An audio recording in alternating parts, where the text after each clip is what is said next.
वाह, आपके स्टेटस का पूरा ख्याल रखा गया है। इसीलिए ये शादी चार दीवारों के अंदर नहीं, बल्कि पूरी दुनिया के सामने हुई है। यह मेरा प्यार है, और आदित्य ही प्रीत को उसका हक देगा।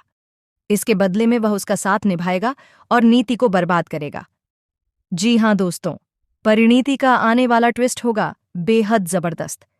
जहां आप देखेंगे कि प्रीत को यह बड़ा सच पता चलेगा कि उसकी मां की मौत की जिम्मेदार कोई और नहीं बल्कि नीति है, और उसकी मां और कोई नहीं बल्कि परी ही है।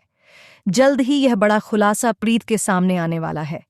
इतना ही नहीं, जब प्रीत अपने पापा की सच्चाई जानेगी तो वह काफी इमोशनल हो जाएगी। अब वह यह ठान लेगी कि वह अपनी मां के दुश्मनों को छोड़ने वाली नहीं है, यानी नीति को इतनी आसानी से नहीं छोड़ेगी। वहीं नीति और उसकी बेटी निशा अब प्रीत के पीछे हाथ धोकर पड़ चुकी होंगी, क्योंकि आदित्य बार बार प्रीत से टकरा रहा है और यह बात निशा को बिल्कुल भी पसंद नहीं आएगी। जी हाँ, नीति की बेटी निशा अब प्रीत को हमेशा के लिए खत्म कर देना चाहती है। उनकी पहली मुलाकात ही इतनी खतरनाक थी। निशा एक नंबर की ड्रामेबाज और बदतमीज लड़की है, जिसे दूसरों की फीलिंग्स की कोई कदर नहीं है। आने वाले ट्विस्ट में आपको यह देखने को मिलेगा कि आदित्य अब प्रीत का साथ देने वाला है। दरअसल आदित्य की दादी उससे कहने वाली है कि अगर इस घर में बहू आएगी तो वह मेरी पसंद की होगी, और मैं चाहती हूं कि तुम प्रीत से शादी करो। जब प्रीत इस शादी से मना करती है तो आदित्य उससे कहता है, अगर तुम अपनी मां की मौत का बदला लेना चाहती हो तो तुम्हें मेरा साथ देना होगा, क्योंकि मैं जानता हूं कि असली गुनहगार कौन है।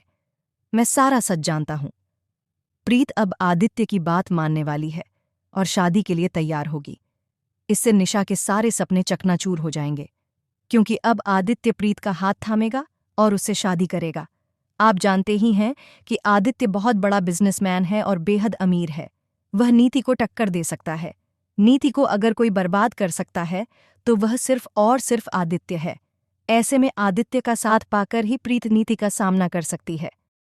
तो दोस्तों, अब देखने वाली बात यह होगी कि कैसे प्रीत नीति के घर में घुसती है और अपने हक के लिए लड़ती है। फिलहाल हमें कमेंट करके बताएं कि आप इस धमाकेदार ट्विस्ट को देखने के लिए कितने एक्साइटेड हैं। क्या आप चाहते हैं कि प्रीत लड़े और आदित्य उसका साथ दे? तो हमें कमेंट करके ज़रूर बताएं। ऐसी ही टीवी की लेटेस्ट अपडेट्स के लिए हमारे चैनल को सब्सक्राइब करना न भूलें।